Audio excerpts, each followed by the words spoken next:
नमस्कार, मी जानवी सावंत. गुरुकिल्ली यशाची मध्ये आपलं स्वागत आहे. आज आपण सामान्य माणूस आणि राजकारण या विषयावर चर्चा करणार आहोत आणि आपल्याला मार्गदर्शन करणार आहेत आचार्य सुनील कुमार. आचार्यजी, कार्यक्रमात खूप खूप स्वागत आहे. खूप खूप धन्यवाद, खूप खूप आशीर्वाद. तर चर्चेला सुरुवात करण्याआधी आचार्यजींची ओळख करून घेऊयात. आचार्य सुनील कुमार हे गेली 22 वर्ष भाग्य परिवर्तनच्या माध्यमातून घरातील प्रत्येक अडचणींवर योग्य आणि फलदायी मार्ग दाखवत आलेले असल्यामुळे संपूर्ण महाराष्ट्रासह अमेरिकेमध्ये, कॅलिफोर्नियामध्ये, दुबई पासून देशात दिल्ली, गुडगाव, हैदराबाद, गोवा आणि इंदोर, महाराष्ट्रामध्ये छत्रपती संभाजीनगर, पुणे, नाशिक, मुंबई इथे त्यांची सेंटर्स आहेत. आपणास आपल्या कुठल्याही प्रकारच्या समस्यांवर हमखास उपाय हवा असल्यास स्क्रीनवर दिलेल्या फोन नंबरवर संपर्क साधून शंका निरसन करून घेऊ शकता. चला तर मग विषयाला सुरुवात करूया. आपला आजचा विषय आहे सामान्य माणूस आणि राजकारण. बऱ्याच वेळा असं होतं ना, त्या माणसाचा राजकारणाशी काहीही संबंध नसतो तरी सुद्धा तो राजकारणात येतो. कुंडलीमध्ये असं काही योग जुळून येतो का त्यावेळेला? हो, एक तुम्ही लक्षात घ्या की सामान्य माणूस हा काही करू शकतो. कारण की पुरुषस्य भाग्यम देवो न जानाति कुतो मनुष्यः. म्हणजे पुरुषचं जे भाग्य, पुरुष असू द्या, मातृशक्ती असू द्या, यांचे जे भाग्य जे आहेत, आज कुठलीही दिशा आणि दशा असू द्या, पण भविष्यात काय होणार हा खूप महत्वाचा आहे. म्हणून वर्तमानकालिक स्थिती तुमची कशी राहू द्या, पण त्याच्यामध्ये जे आपल्याला नियोजन जे घडवायचं, जे परिवर्तन करायचे, आपला भाग्य परिवर्तन जे करायचं आपल्याला, त्यासाठी तुमची कुंडलीमध्ये खूप काही योग असतात. फक्त काय त्या योगांबद्दल आपल्याला माहिती राहत नाही. जर आपल्याला माहिती मिळाली की हो आपली कुंडलीमध्ये असे योग आहेत का, आपण तिथपर्यंत पोहोचू शकतो, आणि तुम्हाला ही माहिती जर वेळेवर मिळाली, म्हणजे आज तुमची आयु 40 वर्ष आहेत आणि तुमचा राजयोग जर निघून गेला 30 वर्षात, तर काय करणार? आणि जर पुढच्या राजयोग पण असं काही आहेत आपली कुंडलीमध्ये जे तुम्हाला राजकारणासारखं जे राजपद तो आपल्याला मिळू शकतो, जर अशी माहिती तुम्हाला आधी जर भेटली तर निश्चितपणे तुम्ही त्या दिशेला काम करू शकता. जे आता तुम्ही एक प्रश्न मांडला की सामान्य माणूस आणि त्याच्या काही घेणदेण नाही, म्हणजे त्याच्या काही असं पण नाहीये की त्याचे काही घरात कोणी राजकारणात होतो की त्याच्या काही घेणदेण काही संबंध नसताना आणि त्याला एकदम सहजपणे एक संधी भेटून जाते. त्याच्या मागे कारण काय? तर त्याच्या मागे एकच कारण आहे. मंगल हा ग्रह सत्ताकारक ग्रह आहे. जर ज्याची कुंडलीमध्ये मंगल ग्रहाचा योग योग कारक आहे, तर निश्चितपणे यासारखे माणसं स्वतः त्यांना संधी भेटते आणि त्यांना कोणताही, म्हणजे त्यांच्या कधी कधी कोणीही माईबाप नसतं तरी त्यांना इतकी चांगली संधी भेटून जाते आणि ते खूप पुढे जात आहे. तर त्याच्या मागे कारण एकच आहे, मंगल शासित ग्रह जे आहेत तो खूप योग कारक आहे, तर निश्चितपणे त्याला संधी भेटणार. आणि खूप काही लोकांना मी बघतोय की लग्न स्थानमध्ये जर मंगलची युती आहे किंवा दशम स्थानमध्ये जर मंगलची युती आहे, तर लग्न स्थानमध्ये मंगलची युती आणि मंगल योगकारक त्याला लोक मांगलिक पण म्हणतात. पण मी तुम्हाला एक सांगतो, तो सौम्य मांगलिक आहेत, पण सौम्य मांगलिक असतानाही त्याला दोष लागत नाही. आणि नंबर 2, त्याचे जे चांगले प्रभाव जे आहेत ते निश्चितपणे त्याला एक दिवस राजकारणात ते घेऊन जात आहे आणि त्याचं नाव आणि त्याला खूप चांगली संधी भेटते. अगदीच. आपण जसं म्हणालात की आता सामान्य माणूस अचानक त्याच्या कुंडलीमध्ये जर राजयोग आला तर तो राजकारणात प्रवेश करू शकतो, यशस्वीही होऊ शकतो. पण बरेच असे लोक आहेत जे पिढ्यानपिढ्या राजकारणामध्ये आहेत, पण त्यांची मुलं राजकारणात अपयशी ठरतात. हे कुंडलीतल्या दोषामुळे होतं का? निश्चितपणे कुंडलीच्या दोषामुळे होतो. कारण आज पिढ्यानंतर पिढी ते सगळं बघताय आणि ते सगळं बघून आलेले आहेत. त्यांना अनुभव पण राहतो, त्यांना त्यांचा आशीर्वाद पण राहतो, त्यांचे जे घरचे लोक आहेत त्यांना सपोर्ट पण करतात, सगळं काही आहे त्यांच्याकडे. आज त्यांच्याकडे तुम्ही बघा, यश आहे, त्यांच्याकडे पैसे पण आहे, त्यांच्याकडे जे वर्चस्व पाहिजे तो पण आहे, पण कधी कधी राजकारणात त्यांना यश मिळत नाही. त्याच्या मागे कारण फक्त एकच आहे की जर तुमची कुंडलीमध्ये योग नाहीये आणि राजयोग नाहीये, राजयोग अभिशापित झालेला आहे, तर निश्चितपणे तुम्हाला यश मिळणारच नाही. पण तुम्ही काही समाधान करू शकता. तुम्ही त्याची जर समस्या आहे तर समाधान निश्चितपणे आहे. एकच सांगतो मी, समस्याकडे लक्ष देऊ नका, त्याच्या समाधानवर लक्ष द्या. कुंडलीमध्ये जर बुधची युती जर चांगली नाहीये, शनीची युती चांगली नाहीये, मंगलची युती चांगली नाहीये, तर निश्चितपणे तुम्हाला यश मिळवायला खूप त्रास होणार. म्हणजे तुम्हाला संघर्ष भयंकर करावा लागेल. तुम्हाला जर सहजपणे तुम्हाला जर सक्सेस पाहिजे राजकारणात, तर निश्चितपणे कुंडलीमध्ये हे जाणून घ्या की आपला जे राजकारण संबंधित जे योग आहे तो कधीपासून जागृत होणार आणि कोणते ग्रहाची युती कशी आहेत, आपण काय समाधान आपण घेऊ शकतात. फक्त आपल्याला असं नाही की ठीक आहे आपण 2-4 वेळ प्रयत्न केला आणि आपल्याला सफलता नाही मिळाली आणि आपण शांत बसलो, हे एकदम नको आहे. कारण की तुम्ही जर त्या कुटुंबात जर जन्म घेऊन आले तर निश्चितपणे देवांनी काही ना काहीतरी तुमच्यासाठी काहीतरी लिहिलेलं आहे. फक्त आपल्याला त्याची जागृती कसं केली पाहिजे ते तुम्ही जाणून घ्या आणि तो स्टोरेज तुमची कुंडलीमध्ये आहे. अगदीच. खरं तर सामान्य माणसाचा आणि राजकारणाचा कशा पद्धतीने संबंध येतो हे आता आपण बघणारच आहोत. मात्र प्रेक्षकांचे फोन यायला लागलेले आहेत. पुण्याहून सुनंदा भारणे आपल्याशी जोडल्या गेलेले आहे. सुनंदाजी, माझा आवाज येत असेल तर तुमचा प्रश्न विचारा. हो, येतो ना आवाज. बोला. जन्मतारीख सांगा बेटा. माझ्या मुलाची जन्मतारीख आहे 25/8/1983. आणि याचं नाव काय बेटा? विकास विकास नारायण बारणे. आणि जन्म वेळ माहिती तुम्हाला? हो, 9:42 सकाळी, वार गुरुवार. जन्म ठिकाण? पुण्यात ना, तोडकर हॉस्पिटल पुण्यातलं, मंगळवारपेठ. ठीक आहे बेटा, कुंडली लावली. पण मला एक सांगा तुम्ही, आता मी कुंडली बघतोय तर कुंडलीमध्ये सिच्युएशन खूप जास्त वेगळी आहे, म्हणजे खूपच खराब आहे. आणि याचं जे मानसिक जे लक्ष आहे ना तो पण दुर्लक्ष होतोय. आणि काही अशी प्रॉब्लेम चालू आहे का? कारण का याचा वेळ एकदम चांगला नाहीये, म्हणजे याची मानसिक स्थिती बरोबर नाही आणि तो कुठे ना कुठेतरी निघून पण जाऊ शकतो, अशी स्थिती कुंडलीमध्ये आहे. तर यांनी काही असं केलं आहे का? म्हणजे तो कुठे निघून गेला किंवा याची मानसिक स्थिती बरोबर नाही आहे किंवा चांगला बघत नाही, असं काही चालू आहेत का बेटा? हा, हो, गेलेला आहे, तो निघूनच गेलेला आहे घरातनं. घरातनं निघून गेला? हो. कधीपासून? 2004 साली. ओके. तर याचं जे टाइम आहे ना बेटा एकदम चांगलं नाहीये. म्हणून आता जे मी सांगतो ते तुम्ही उपचार समाधान नक्की करा.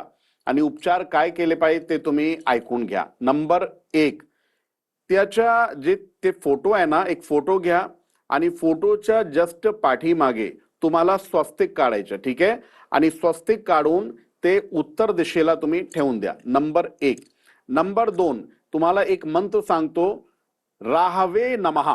आणि जर तुम्ही बीज मंत्र लावून तुम्ही करू शकता तर ते पण करा. ओम भ्राम भ्रीम भ्रौम सह राहावे नमः या मंत्रचा जाप तुम्ही करा. तुम्ही केला ना, तुम्ही आई आहे, निश्चितपणे त्याचा प्रभाव खूप लवकर होणार आणि तो लवकर येणार. आणि नंबर 3, एक काम तुम्ही नक्की करा आणि दर शनिवारी करायचं. काय करा तुम्ही?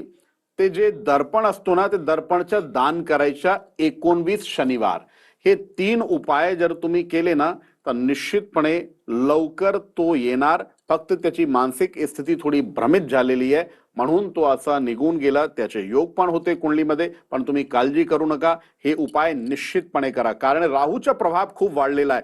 राहू आणि केतूचा प्रभाव वाढला ना तर माणसाला संशय खूप वाटतो, त्याची बुद्धी भ्रमित होऊन जाते आणि त्याला आपल्याला एकदम व्यवस्थित करायचे. म्हणून राहूचे उपाय तुम्हाला सांगितले, हे नक्की करा. खूप खूप आशीर्वाद.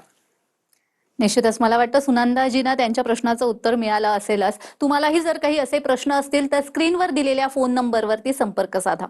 बऱ्याच वेळा असं होतं की राजकारणामध्ये काही लोक बरीच मेहनत घेतात. म्हणजे कार्यकर्त्यांचं आपण उदाहरण घेऊया. आपल्या नेत्यासाठी ते अक्षरशः आपलं जीवन सुद्धा वाहून देतात. म्हणजे त्यांचं तेच काम असतं, आपल्या कार्यकर्त्याची निष्ठेने सेवा करणं. पण ते जे नेते असतात किंवा वरचे लोक जे असतात ते तितकंसं लक्ष देत नाहीत त्यांच्याकडे. तर याचं काय कारण असतं? कुंडलीमधल्या दोषामुळे हे होतं का?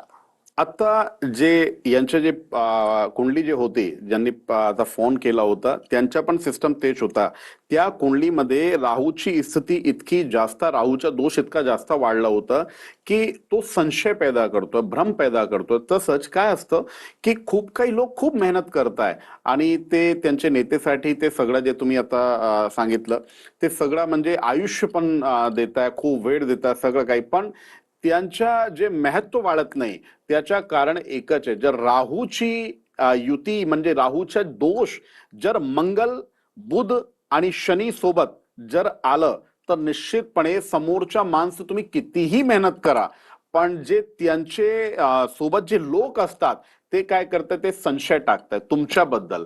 तुम्ही काही केलं की नाही केलं, पण ते तुमची चुगली करणं, निंदा करणं आणि तो जे राहूच्या संशयरूपी जे प्रभाव आहे ना तो डोक्यात बसून जातो आणि म्हणून तुम्हाला ते महत्व देत नाही. मग तुम्हाला असं वाटतं बाबा आपण इतकं चांगलंपणे, इतकं प्रामाणिकपणे आपण काम करतो, का यश मिळत नाही? तर याचं समाधान तुम्ही तुमच्या भाग्यानुसार करा, पत्रिकेनुसार करा. मी हेच म्हणतो, कुणाला दोष देऊ नका तुम्ही. आज तुम्हाला जे काही भेटतंय ना ते तुमच्या सौभाग्यामुळे, आणि जे तुम्हाला काही भेटत नाही तो तुमच्या दुर्भाग्यामुळे.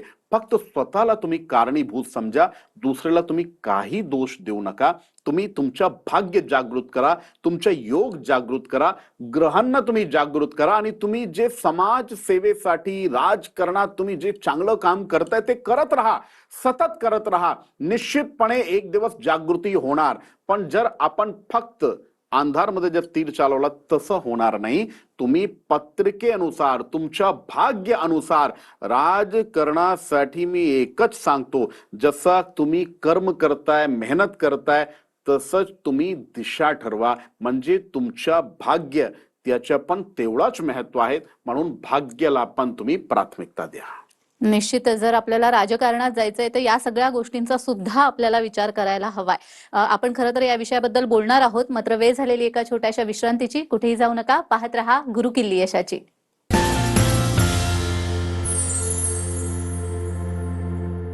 विश्रांतीनंतर सर्वांचं पुन्हा एकदा स्वागत आहे. आजचा आपला विषय आहे सामान्य माणूस आणि राजकारण, आणि यावर मार्गदर्शन करतायत आचार्य सुनील कुमार. मी तुमच्याकडे या विषयासंदर्भात येणारच आहेत, मात्र प्रेक्षकांचे फोन आलेले आहेत. माजिद शेख सांगलीहून आपल्याशी जोडले गेलेले आहेत. माजिदजी, माझा आवाज येत असेल तर तुमचा प्रश्न विचारा. हा येतो मॅडम. बोला. जन्मतारीख सांगा बेटा, जन्मतारीख काय तुमची? 1982 सर. तुमचा आहे हा? हा माझा. आणि जन्म ठिकाण? ठिकाण खरसुंडी धारवाडी. जन्म वेळ पण सांगा बेटा. वेळ तर काय माहित नाही एवढी आपल्याला पण. ठीक आहे, आता तुम्हाला सांगतो मी, ते ऐकून घ्या. कुंडलीमध्ये जे योग आहेत ते खूप चांगले योग आहे तुमचे, आणि तुम्ही खूप काही तुमच्या आयुष्यात करू शकतात. पण घरात अडचणी खूप जास्त आहेत. तुम्ही जेव्हा जेव्हा काही मोठं नियोजन करताय तेव्हा तुमचे स्वतःचे लोक आणि स्वतःच्या सख्खा भाऊ त्याचा सपोर्ट मिळणार नाही, आणि सख्खा भाऊ मुळे तुम्हाला त्रास होणार आहे. तर तुम्ही मला एक सांगा, सख्खा भाऊ तुम्हाला अडचणीत टाकतो का? म्हणजे अडचणी येत आहे का त्याच्यामुळे तुम्हाला बेटा? सर असं काय म्हणजे देणं घेणं काय नसतंय आमचं. हो ते म्हणतात तुला काय करायचं ते कर. हो, पण ते खूप जास्त म्हणजे त्याचा स्वभाव थोडा असा आहे की म्हणजे जे करायचे ते करायचे, आणि थोडा व्यसनी पण आहे तो. हा हा व्यसनी आहे, व्यसन करतोय तो. करतो की. आणि व्यसन असल्यामुळे घरात भांडणं आणि चिडचिडापण आणि अशांतता ते पण राहतं.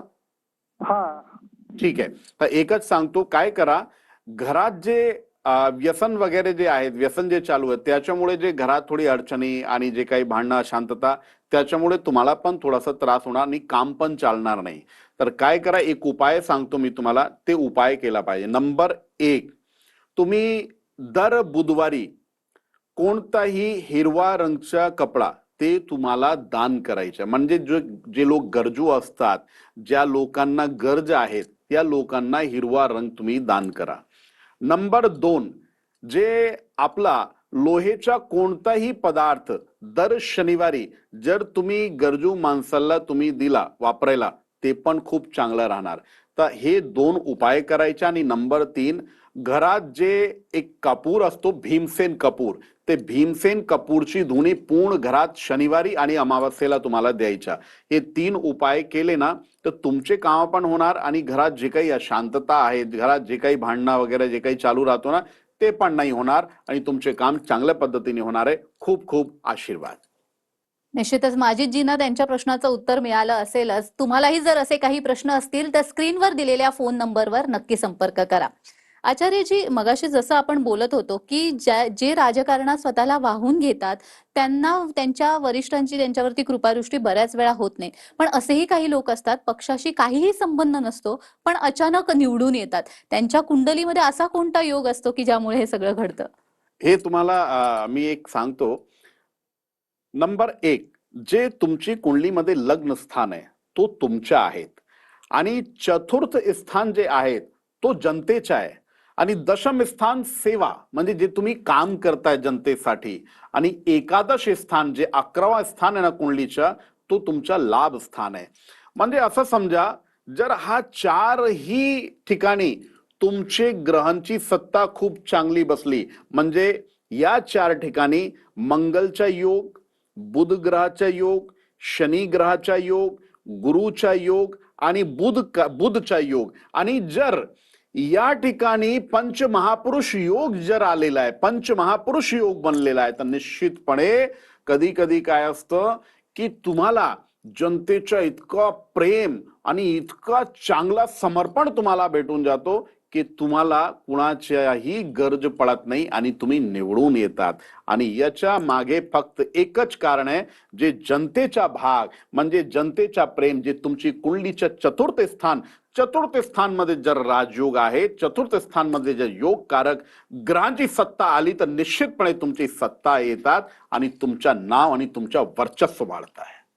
निश्चितच, जसं तुम्ही म्हणालात आता की जनतेचं प्रेम सुद्धा तितकंच महत्वाचं असतं. पण बऱ्याच वेळेला असं होतं, काही लोक समाजकारण करतात, जनतेचं त्यांच्यावरती प्रेमही असतं. म्हणजे जर त्यांनी सभा वगैरे घेतल्या तर जनता मोठ्या संख्येने तिथे उपस्थित राहत असते, त्यांच्या कामाविषयी त्यांना प्रेम असतं. मात्र अशी लोक सुद्धा काही काही वेळा राजकारणामध्ये अपयशी ठरतात, त्यांना राजकारणामध्ये निवडून येता येत नाही. तर अशा लोकांच्या कुंडलीमध्ये कोणता दोष असतो? हा, या जागा मी तुम्हाला एक सांगतो. काय असतं, आपल्याला फक्त समाजकारण केला पाहिजे, राजकारण केला पाहिजे, आणि राजकारण पण वेगळा वेगळा असतो. म्हणजे आपल्याला जे राज्यामध्ये जे राजकारण आहे, केंद्रमध्ये जे राजकारण आहे, ते सगळं वेगळं वेगळं आहे.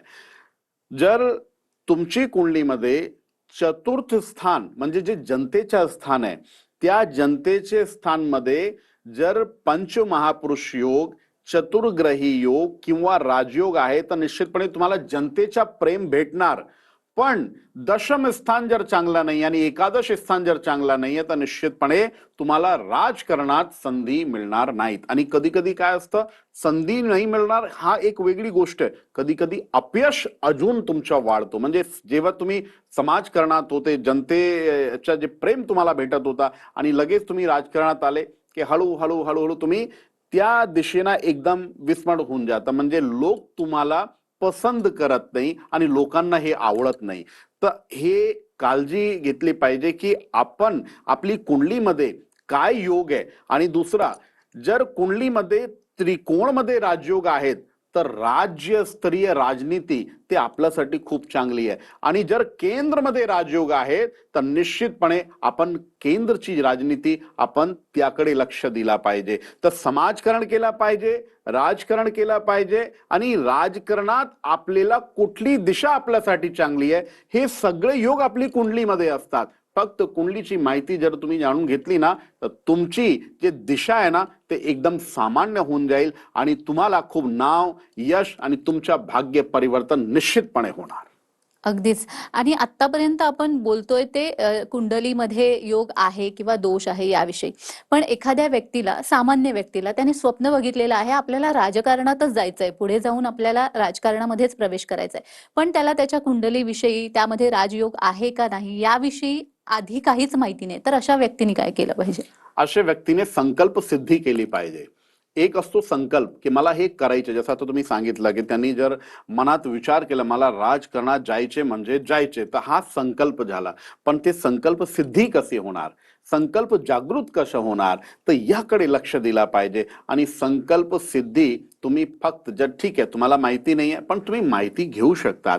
आणि नंबर 2, जर तुमचा विश्वास ज्या लोकांवर, म्हणजे तुम्ही ज्या लोकांना मानता, देवाला मानता तुम्ही, तुमच्या आई, तुमचे वडील, गुरु, ज्या लोकांना तुम्ही मानता तुम्ही त्यांची सेवा करा. मी आधीच सांगितलं की कुंडलीमध्ये जर तुमच्या गुरु प्रभावशाली आहेत, मंगल प्रभावशाली आहेत, तर यांचे वेगळे वेगळे योगकारक लोक पण आहेत. म्हणजे गुरु, तर जर तुमच्या जे कोणी देव आहेत ज्यांच्यावर तुमचा विश्वास, गुरूंवर तुमचा विश्वास, त्यांची सेवा करा. त्यांच्या तुम्ही जेवढा काही तुम्ही चांगला करू शकता आध्यात्मिक दृष्टिकोनाने ते तुम्ही करा, तर निश्चितपणे गुरुच्या वर्चस्व वाढणार. आणि तुमची भक्ती आणि तुमचं जे अध्यात्म, ज्या विषयामध्ये तुमचा विश्वास आहे, म्हणजे तुम्हाला दान करायचे तुम्ही दान करू शकतात, तुम्हाला जर काही दुसरे उपाय करायचे उपाय करू शकतात, पण गुरुच्या वर्चस्व बाळवा, मंगलच्या वर्चस्व बाळवा. आणि कमी ते कमी इतका जाणून घ्या की आपली यात्रा सहजपणे कशी होणार,